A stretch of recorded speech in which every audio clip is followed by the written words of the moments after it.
આપણે ત્યાં ઓલું રામાયણની ટીવી સિરિયલ હતી ને ત્યારે અમારે અરવિંદભાઈ ત્રિવેદી એ રાવણનો રોલ એકદમ પ્રસિદ્ધ થઈ ગયો ને, શું જબરજસ્ત રાવણનો રોલ કર્યો. ભાઈ અરવિંદભાઈ ત્રિવેદી એમ કહેતા કે ભાઈ શ્રી જવાનું થાય ને શૂટિંગ માટે બોલાવે ને એટલે હનુમાનજી, ભોળાનાથ અને રામજી આ બધાના ફોટા સાથે હોય તો રૂમમાંથી હું નીકળું ને શૂટિંગમાં જવા માટે ત્યારે રામ ભગવાનને પગે લાગું અને કહું કે અહીંયા તો સ્તુતિ કરી પ્રભુ, હવે જરાક મારી ભૂમિકા બદલાય, ત્યાં ગાળ્યું દઉં એ સાંભળી લેજો મારા નાથ, એને અપરાધ નહીં ગણતા. કારણ કે રાવણના રૂપમાં મારે ત્યાં ગાળ્યું બોલવાની, મારા મોઢામાં એવા ડાયલોગ મૂક્યા હોય છે એ લોકોએ. અહીં તમે કહીને બોલાવવા પડે, ત્યાં તું જે આવે તો નાટક હોતા હૈ. તો આમ જુઓ તો જીવન જીવો તો એવી રીતે જીવો, બધું નાટક છે. નાટકમાં સુખ દુઃખ હોય, કઈ સુખ દુઃખ ના કહેવાય. આમ સુખ દુઃખ મનમાં આણીએ, ઘટ સાથે રે ઘડિયા, ટાળ્યા તે કોઈના નવ ટળે, રઘુનાથના જડિયા, માન અપમાન બધું નાટક. જીવો તો એવી રીતે જીવો કે આ નાટક છે બધું લીલાધરનું, ને આપણે એ નાટકના એક પાત્ર છીએ. તો છે ને કોઈની હારે જીવા મેરાના વેર નહીં થાય. અને નાટક કરો ત્યારે એવી રીતે કરો કે જાણે તમે જીવી રહ્યા છો એ પાત્રને.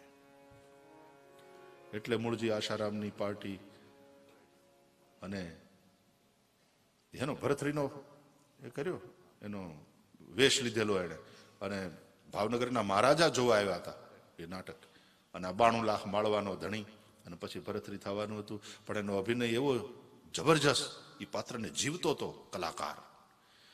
એટલે ભાવનગરના મહારાજાએ ખુશ થઈ ગયા ને તો ચાલુ નાટકે પોતાના ગળામાંથી હાર કાઢીને આમ ફેંક્યો. એટલે કલાકારે કહ્યું, એ અપમાન, 92 લાખ માળવાનો ધણી છું, તું એક નાનકડો ભાવનગરનો રાજા.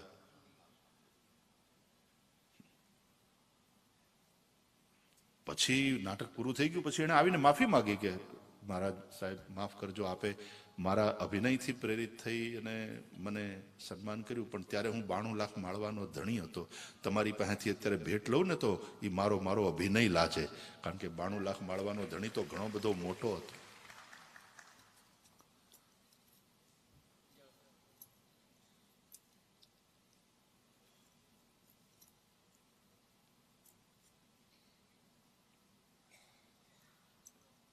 રાસલીલા થતી હોય ને વ્રજમાં, તો જે ઠાકોરજીનું સ્વરૂપ બન્યા હોય એને મોટા મોટા સંતો સંન્યાસીઓ બધા દંડવત પ્રણામ કરતા હોય. તો ન્યાય ભગવાનના સ્વરૂપમાં હોય, ઠાકોરજીના સ્વરૂપમાં હોય, ત્યારે એને કઈ એમ ના કરવાનું. એનું પાત્ર છે, એની એક ગરિમા હોય.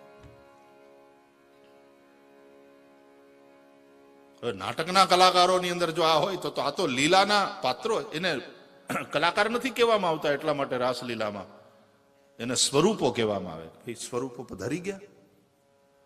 રાસલીલા જે રાસ મંડળીઓ આવે ને એની અંદર જે કામ કરતા હોય ને એને કલાકારો, આર્ટિસ્ટ નથી કહેવામાં આવતા.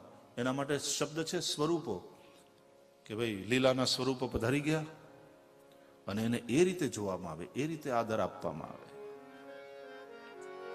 એ ભક્તિ માર્ગ.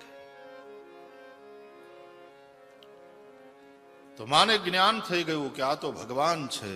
ભગવાનને થયું કે લીલામાં આ વસ્તુ જો યાદ રહી જાય ને તો નાટકમાં તકલીફ થવાની.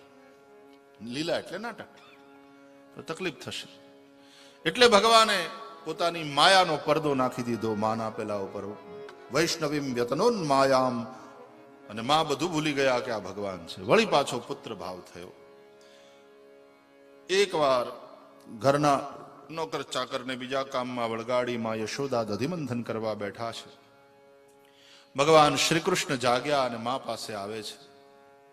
મૈયા ભૂખ લગ રહી હૈ, દૂધ પિલાઓ. મૈયાએ દૂધ કૃષ્ણને પીવડાવવા માટે દધિમંથન છોડ્યું, કૃષ્ણને ગોદમાં લીધા, અને મા એને સ્તનપાન કરાવવા લાગ્યા. એ સમયે ચૂલા ઉપર દૂધ મૂક્યું હતું, એ ઉભરાયું, માનું ધ્યાન ગયું, અને કૃષ્ણને અતૃપ્ત છોડીને મા દોડ્યા એ દૂધને ઉતારવા માટે. ભગવાનને એમ થયું કે મેં પાછી માયાનો પડદો નાખ્યો, એ કામ કરે છે કે નહીં બરાબર? મેં પાસવર્ડ નવો નાખ્યો ને લોક કર્યો, એ પાસવર્ડ બરાબર કામ કરે કે નહીં ચેક તો કરવું જોઈએ ને. તો અટાણે પાસવર્ડ ચોરાઈ જાય. ઘણા લોકો તમારા કમ્પ્યુટરમાં એવી રીતે ઘૂસી જાય તો અમે નવો પાસવર્ડ નાખ્યો અને આ લોક કરી દીધું, તો એ કામ કરે છે કે નહીં બરાબર, પાછું એ ચેક કરવા માટે ભગવાને આગળની લીલા કરી. માં જેવા દૂધ ઉતારવા દોડ્યા એટલે અહીંયા ભગવાને ગુસ્સામાં મને અતૃપ્ત છોડીને ગઈ, મારા કરતા દૂધ વધારે વાલું. એક પાણો હતો ઉપાડીને નાખ્યો ગોળી માથે, જેમાં માં દધી મંથન કરતા હતા, અને ગોળી ફોડી મહી નાખ્યા ઢોળી. અને આ જયારે યશોદાએ જોયું લીધી લાકડી હાથમાં, એટલે ભગવાનને થયું પાસવર્ડ બરાબર કામ કરે. માના જ્ઞાન ઉપર પડદો પડી ગયો. હાથમાં લાકડી લઈ લાલન પર કોપ્યા, રીસ કરીને નંદરાણી રે, લાકડી લઈ લાલ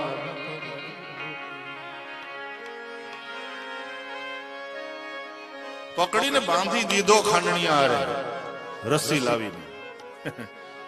ભગવાન તો પાસવર્ડ સ્ટ્રોંગ છે, પાસવર્ડ સ્ટ્રોંગ છે.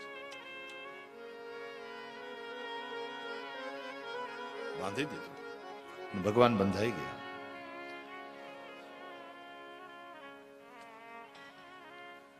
માં જતા રહ્યા ઘરમાં, અને ભગવાન યમલાર્જુનના બે વૃક્ષ જોઈને પછી આગળ વધે છે, પાછળ ખાંડણીયાને ઘસડતા. પોતે નીકળી ગયા શ્રી કૃષ્ણ. બે વૃક્ષોની વચ્ચે બહુ ઓછી જગ્યા હતી, એમાંથી પણ ખાંડણીઓ ફસાયો. આગળ વધ્યા, બંને વૃક્ષ મૂળમાંથી ખેંચાઈને ધરાશાયી થયા. અંદરથી બે પુરુષો પ્રગટ થયા. એ હતા નલકુબર અને મણિગ્રીવ. શાપિત હતા કુબેરના બંને પુત્ર.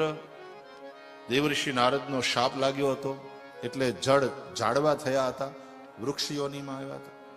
ભાગવતમાં લખ્યું છે કે આ બધું ભગવાનનું જ સ્વરૂપ છે, અને ભગવાન પરમ ચેતના. પણ જ્યારે પથ્થર હોય, પર્વત હોય, ત્યારે એમાં એ પ્રાણ શક્તિ નથી હોતી, એટલે એના કરતા શ્રેષ્ઠ છે વનસ્પતિ. એમાં થોડી પ્રાણ શક્તિ હોય છે. વનસ્પતિમાં પણ પ્રાણ છે, એ ભારતના વૈજ્ઞાનિકે દુનિયાને કહ્યું. જગદીશચંદ્ર બોઝ કે આમાં પ્રાણ છે, અને એને તે લાગણીઓ થતી હોય છે વનસ્પતિને.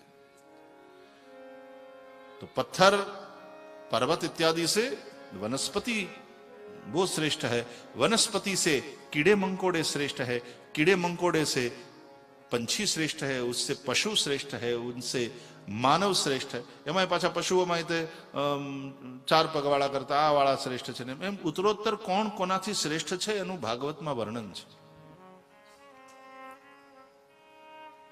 આ બધું આપણા જ શરીરનું, આપણા જ અસ્તિત્વના બધા ભાગ છે. પણ વાળને કાપો ને એટલે કાંઈ ન થાય. ઉલટાનું કાપતો હોય ત્યારે કાચમાં જોઈને ઓલાને કહેતો આ બાજુથી વધારે કાપજે, અહીંથી આમ લેજે જરા, અહીંથી અહીં માર, અહીં માર, આ જરા અહીં લગાડ, બરાબર અહીં કર, મારે અહીંયા આટલા નથી જોતા. નખ કાપે તમારા જ અસ્તિત્વનો હિસ્સો છે, પણ એમાં પીડા નહીં થાય. પણ છતાં એમાં પ્રાણ તો કંઈક છે, વધે તો છે. વાળે વધે છે, નખે વધે છે, હાવ જડ પણ નથી. પણ પાછા તમે કાપો તો તમને પીડા થતી નથી. એટલે એવી રીતનો એની અંદર જીવ પણ નથી, પણ છે તો તમારા જ અસ્તિત્વનો હિસ્સો.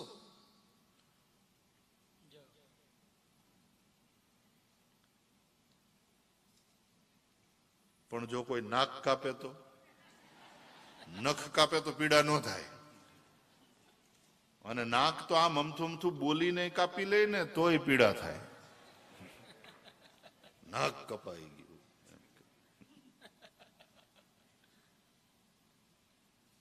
તો सबसे विशेष प्राण शक्ति कहां है? यहां. ब्रेन डेड હોય ને તોય જીવતો રહી જાય. લાઈફ સપોર્ટ સિસ્ટમ ઉપર એમને હાલતું રહે બધું. બ્રેન ડેડ છે એમ કે પણ જો આ બંધ થયું, વાત પૂરી. એટલા માટે ઈશ્વર સર્વભૂતાનામ હૃદ્દેશેર્જુન તિષ્ઠતિ. ભગવાન અહીંયા રહે છે, સૌના હૃદયમાં રહે છે. જેમ રાજા હોય રાજધાનીમાં, પણ એની સત્તા આખા રાજ્ય ઉપર હોય. દૂર સુદૂર રાજધાનીથી 500-600 માઇલ દૂર ત્યાં પણ કોઈ ચોર ચોરી કરતા ડરે છે, એના અંદર ભય છે. કારણ ત્યાં રાજા ભલે નથી, પણ રાજાની સત્તા તો ત્યાં પણ છે. એમ પરમાત્મા ભલે રહેતા હોય હૃદયમાં, બાકી એની સત્તા સંપૂર્ણ દેહ ઉપર છે. ઈશ્વર સર્વભૂતાનામ હૃદ્દેશેર્જુન તિષ્ઠતિ. ભગવાને યમલાર્જુનનો ઉદ્ધાર કર્યો, એ બંને ભગવાનની સ્તુતિ કરી. આ ઘટના ઘટ્યા પછી બૃહદવન છોડી અને વૃંદાવનમાં જઈને વસ્યા. ત્યાં નંદગાંવ વસી ગયું અને પછી ભગવાન વાછડા ચરાવવાની લીલા કરે છે. અને એમાં એકવાર વાછરડાનું રૂપ લઈને અસુર આવ્યો હતો, વત્સાસુર. પ્રભુએ એનો ઉદ્ધાર કર્યો. देखो असुर सभी रूप में आते हैं और भक्त भी सभी जगह होते हैं. गजेंद्र की भी कथा आती है.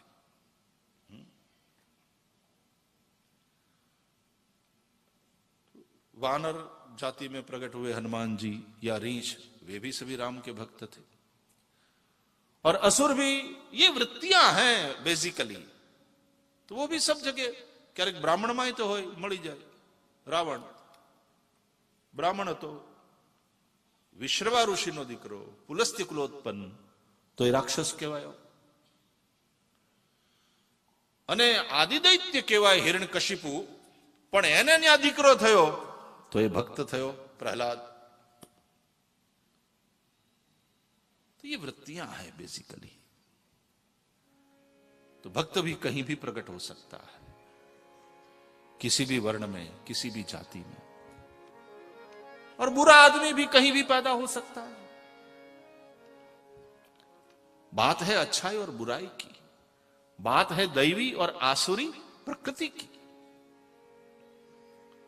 ભગવાને વત્સાસુરનો ઉદ્ધાર કર્યો અને એ પછી ભગવાને यमुना जी ने किनारे बकासुर नो उद्धार करो. वो बगुले के रूप में था, वो दंभ का प्रतीक है. वत्सासुर मोह ने मार्यो, बकासुर दंभ नो उद्धार કર્યો અને એ પછી અઘાસુર નો ઉદ્ધાર કર્યો. અઘ એટલે પાપ.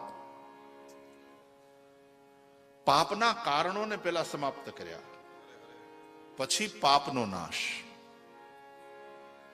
બ્રહ્માજીને મોહ થયો અને બ્રહ્માજી વાછરું હરી ગયા ભગવાન શ્રી કૃષ્ણના. અને ભગવાને બ્રહ્માને કઈ રીતે હરાવાય? ન્યા જઈને બ્રહ્માને ધોકાવી નાખ્યા. એમ ચોરી કરી, મારા ઘરમાં ચોરી કરી, ઇન્સ્પેક્ટરના ઘરમાં ચોરી કરી હોય ને ઈ ચોર પકડાઈ જાય ને પછી તો ઇન્સ્પેક્ટર 2 ધોકા વધારે મારે એને કે મારા ઘરમાં ચોરી, ભૂલવાડી દઉં. ભગવાને આવું કાંઈ ન કર્યું. બ્રહ્માની યાર કોઈ ઝઘડો નહીં, ત્યાં જઈને કોઈ એની આંખ કાઢવાની અને આંખ દેખાડવાની કોઈ વાત નહીં. એ ચોરીને લઈ ગયા બ્રહ્માજી વાછરડા અને ગોવાળિયાઓ બધાનું હરણ કરીને લઈ ગયા. તો ભગવાન હાવ શાંતિથી પોતે જ વાછરડા અને ગોવાળિયાનું રૂપ લઈ અને રોજની જેમ ઘેર આવ્યા પાછા. તો સવારે જાય ને સાંજે પાછા આવે, સવારે જાય વૃંદાવનમાં, સાંજે પાછા આવે. એમ 1 વર્ષ હાલ્યું. બ્રહ્માજીને એમ થયું કે આ ચોરી કરીને અહીંયા લઈ આવ્યો, પણ હજી કોઈ પોલીસ સ્ટેશનમાં કઈ ફરિયાદ થઈ નહીં, FRI ક્યાંય દેખાતી નથી. શું થયું? એટલે બ્રહ્માજી પોતે નીકળ્યા જોવા માટે. વૃંદાવનમાં આવ્યા તો એના એ વાછરડા ચરતા હતા અને એના એ ગોવાળિયાઓ કૃષ્ણ સાથે રમતા હતા. એટલે હવે ચોરી કરી ગયા હતા બ્રહ્માજી, એને ચક્કર આવ્યા, એ ચક્કર ખાઈ ગયા કે મેં ઉપર જેને કેદ કર્યા છે તો ઈ કોણ? આ બધા તો અહીંયા કૃષ્ણની સાથે છે. પાછા બ્રહ્મલોકમાં ગયા બ્રહ્માજી, તો ત્યાં ઓલા બધા છોકરાઓ રડતા હતા, એ ધોળી દાઢી વાળા બાપુ, તમે કથા કરો છો કે શું કરો છો કે અમને કઈ ખબર નથી, પણ તમે અમને શું કામ લઈ આવ્યા? તમે અમને શ્રોતા તરીકે લાવ્યા હોય તો કથા સાંભળાવો. તમે અહીંયા અમને બ્રહ્મલોકમાં લઈ આવ્યા હોય ત્યાંથી ઉપાડીને અને તમારે અહીંયા કથાનું કરવું હોય તો અમને કથા સંભળાવો, અમને વાંધો નથી, અમે કથા સાંભળીશું, તમે અમારા 2 ટાઈમ જમવાની વ્યવસ્થા કરો, અમારા ઉતારાની વ્યવસ્થા. બ્રહ્માજીને થયું કે અહીંયા છે તો પછી ત્યાં કોણ? વળી પાછા વ્રજમાં આવ્યા તો ભગવાનની સાથે રમતા જોયા, વાછરડાને ચરતા જોયા. અને પછી ભગવાને એવી લીલા કરી, क्योंकि भगवान ही बने हैं इन सब रूपों में, सबके ऊपर मोर पंख है. ब्रह्मा जी ने देखा कि भगवान श्री कृष्ण के ही ये सब रूप है. एम अच्छे सब रूपों में परमात्मा ही है. भगवान ही विभिन्न रूपों में अपने को प्रकट करते हैं. भगवान से जुदा कुछ भी नहीं. सर्वम खलु इदम ब्रह्म. आ बात ब्रह्मा जी ने समझाणी. ब्रह्मा जी प्रभु ની ક્ષમા માગી, સ્તુતિ કરી. નવમીડ્યતે બ્રવપુષે તડિતંબરાય ગુંજાવતંસ પરિપિચ્છલ સન્મુખાય વન્યસ્રજે કવલવેત્ર વિષાણ વેણુ લક્ષ્મશ્રિયે મૃદુપદે પશુપાંગજાય.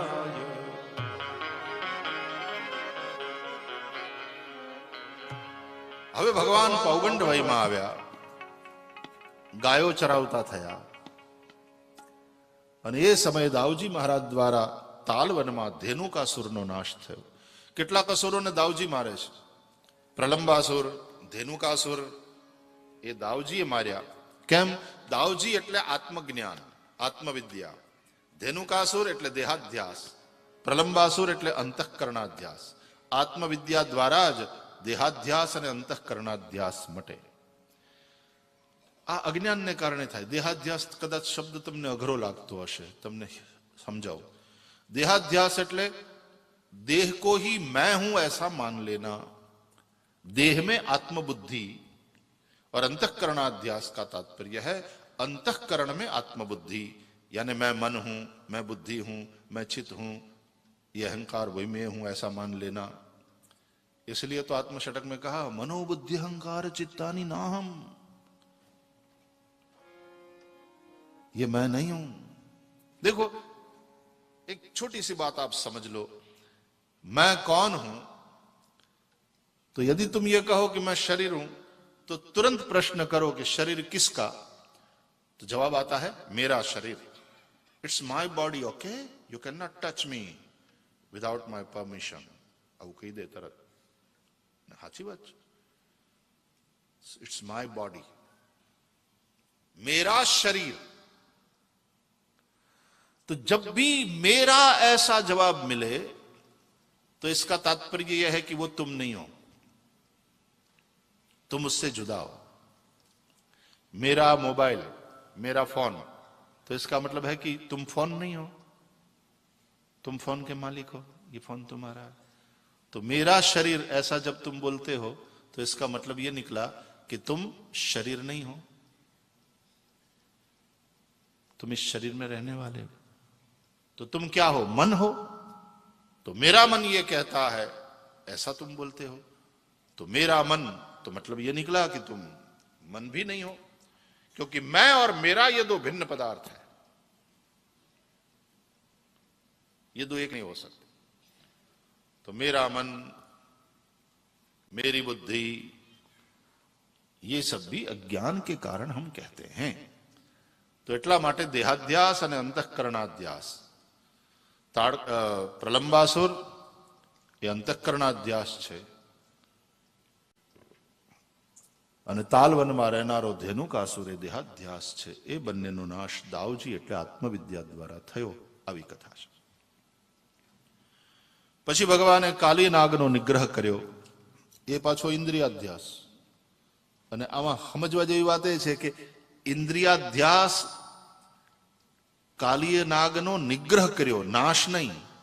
નિગ્રહ કર્યો એટલે કંટ્રોલ કર્યો, એનો નાશ નથી કર્યો. કેમ કે ઇન્દ્રિયોને નષ્ટ ન કરાય, ઇન્દ્રિયોને કંટ્રોલમાં લેવાય. આંખને નષ્ટ કરી નાખશો તો હરિદર્શન કેમ કરશો? આ કર્ણેન્દ્રિય, કાનના પડદા તોડી નાખશો તો પછી હરિકથા કેમ સાંભળશો? આ જીભને કાપીને ફેંકી દેશો કે આ લુલી બહુ હેરાન કરે છે. એક દી એને પીઝા જોઈએ ને, બીજે દિવસ ટાકો જોઈએ ને, ત્રીજે દિવસે એને કાપીને ફેંકી દો. જીભને જો કાપીને ફેંકી દેશો તો ભગવાનના નામનું સંકીર્તન કેમ કરશો? તો ઇન્દ્રિયોનો નાશ નથી કરવાનો, ઇન્દ્રિયોનો નિગ્રહ કરવાનો છે. માટે કાલિયનો નાશ નથી કર્યો ભગવાને. કાલિય નાગને નાથ્યો, એનો નિગ્રહ કર્યો, એનો નાશ નહીં. ભગવાને શ્રી યમુનાજીના કિનારે દાવાગ્નિ પાન કર્યું ને વ્રજવાસીઓની રક્ષા કરી છે. વર્ષા ઋતુ આવી ને વર્ષા પછી શરદ ઋતુ આવી અને શરદ ઋતુમાં ભગવાને વૃંદાવનમાં વેણુ વગાડી ગાયો ચારતા ચારતા, અને એ વેણુનો નાદ ગોપીઓના કાનમાં પડ્યો અને ગોપીઓએ જે ગીત ગાયું એનું નામ વેણુ ગીત.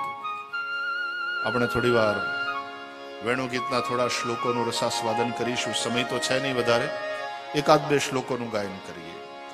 બરહા પીડમ નટવર વપુઃ કર્ણયો કર્ણિકારમ બિભ્રદ્વાસઃ કનક કપિશં વૈજયંતીં ચ માલાં રંધ્રાન વેણોરધર સુધયા પૂરયન ગોપવૃંદૈઃ વૃંદારણ્યં સ્વપદરમણં પ્રાવિશત ગીતકીર્તિઃ.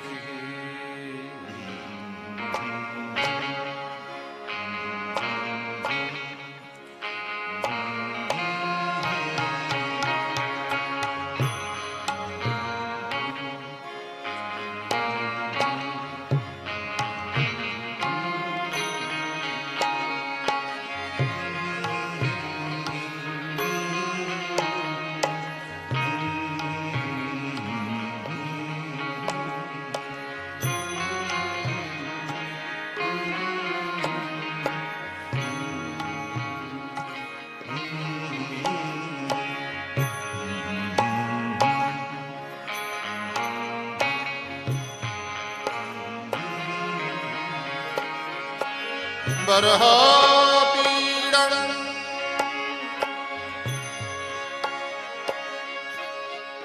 कृष्ण बंसी बजा रहे हैं वृंदावन में गाय चराते हुए, और वंशी का स्वर गोपियों के कानों में पड़ा.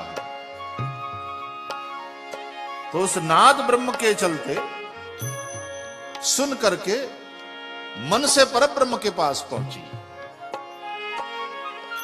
दर्शन कर रही हैं, कैसे लग रहा है? बरहा पीड़म नटवर वपुः. जना मस्तके मोर पंखनो मुकुट छे.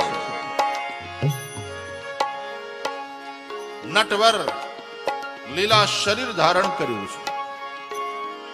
કર્ણયો કર્ણિકારમ, કાનમાં કણેરનું ફૂલ છે. કાન તો બે છે પણ એક જ કાનમાં કણેરનું ફૂલ છે. અહીં ખોસ્યું છે. જૂના જમાનામાં ગામડામાં દરજી પેન્સિલ ખોસતા અહીંયા અને પાછા ગોતતા ક્યાં ગઈ. છોકરાઓને ખીજાય, આ છોકરાઓ લઈ જાય છે નામ તેમ. પછી ઘરવાળી કે છોકરાઓ ક્યાંય નથી લઈ ગયા, આ ભરાવી.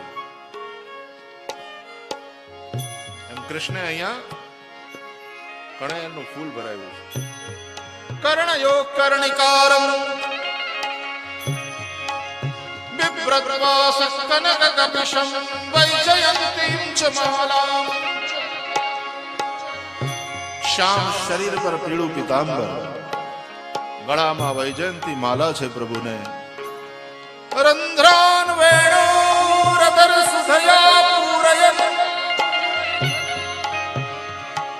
અધરાર્પિત વેણુ, વેણુના છિદ્રોને પૂરતા અને એમાં પ્રાણ ફૂંકતા વૃંદાવન વિહારી મુરલી મનોહર પ્રભુ. અને આજુબાજુ ઉભા રહીને ગોવાળિયાઓ સખાઓ શ્રી કૃષ્ણની કીર્તિનું ગાયન કરે છે.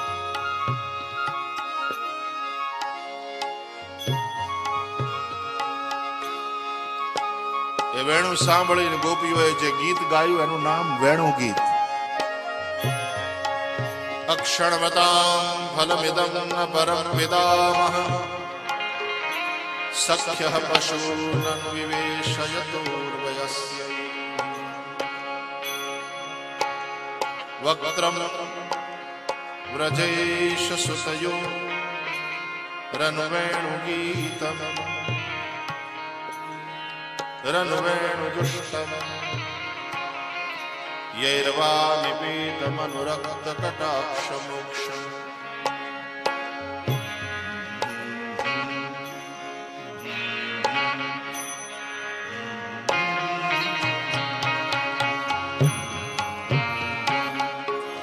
सखियों,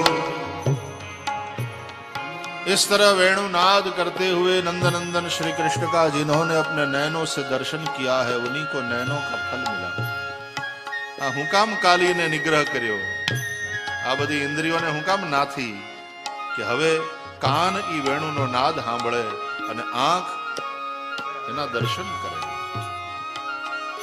તો કાન સફળ, આંખોથી દર્શન કર્યા તો અક્ષણવતામ ફલમ ઇદમ, આંખ્યું વાળા આપણે થયા તો એનું આંખ્યુંનું ફળ શું? આજ નંદનંદન શ્રી કૃષ્ણના દર્શન.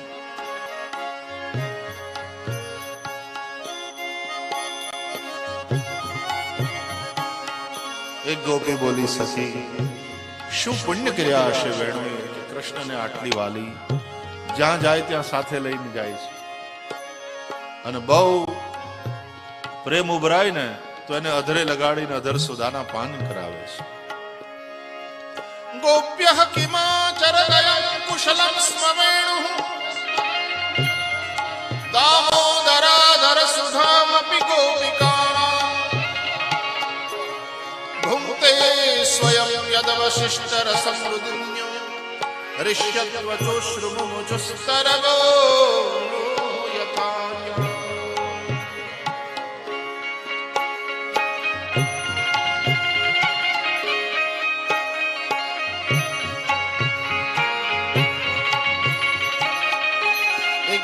સખી શ્રી કૃષ્ણ વેણુ વગાડે છે ત્યારે આ મૃગલીઓ પોતાના કૃષ્ણ સાર નામના મૃગપતિની પાસે ઊભી